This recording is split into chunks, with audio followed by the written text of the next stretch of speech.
அஸ்லாம் வலைக்கும். அன்னைக்கு பிரேக்ஃபாஸ்ட்க்கு பீர்க்கங்காய் பிடி தான் பண்ணினேன். இதோட டேஸ்ட் அல்டிமேட்டா இருக்கும். பட் உருண்டை பிடிக்கிறது தான் கொஞ்சம் போதும் போதும்னு ஆயிடும்.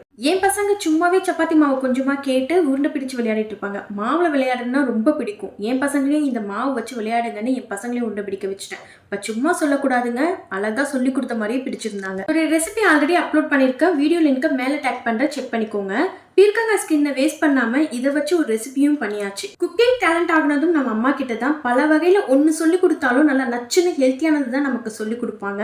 எங்க சித்தி அவங்க அம்மா கிட்ட கட்டுக்கிறது நிறைய இருக்கு. அதுல ஒண்ணு இதுவும், அதாவது எங்க பாட்டி கிட்ட. பீர்க்கங்காய் பொரிமாத்தூள் பேரே வித்தியாசமா இருக்குல்ல, எப்படி செய்யணும் பார்க்கலாமா? பீர்க்கங்காய் தோலை குட்டி குட்டியா கட் பண்ணிக்கோங்க. இது கூட வெங்காயம், மஞ்சள் தூள், தேவையான அளவு உப்பு, வரமிளகாய் இது மாதிரி நெருப்புல சுட்டு எடுத்து கட் பண்ணி போட்டுக்கோங்க. உங்களுக்கு காரம் வேணும்னா கட் பண்ணாம போட்டுக்கோங்க. பச்சரிசியை வறுத்து ஃபைன் பவுடரா அரைச்சி எடுத்துக்கோங்க. சமைக்கிற கைக்கு தண்டவலையில் தான் போடணும்னு சொல்ற மாதிரி சமைக்கிற கைக்கு எந்த ஒரு டேமேஜும் வரக்கூடாதுன்னு எப்படிலாம் ஸ்பூன் வந்திருக்கு பாருங்க. அந்த அளவுக்கு லென்த்தா இருந்துச்சு, பார்க்கறதுக்கும் கியூட்டா இருந்துச்சு. குக் பண்ணும் போது ஆவியும் கையில படாம இருக்கும். பீர்க்கங்காய் தோல் நல்லா குக் ஆகின பிறகு முருங்கைக்கீரையும் சேர்த்துக்கோங்க.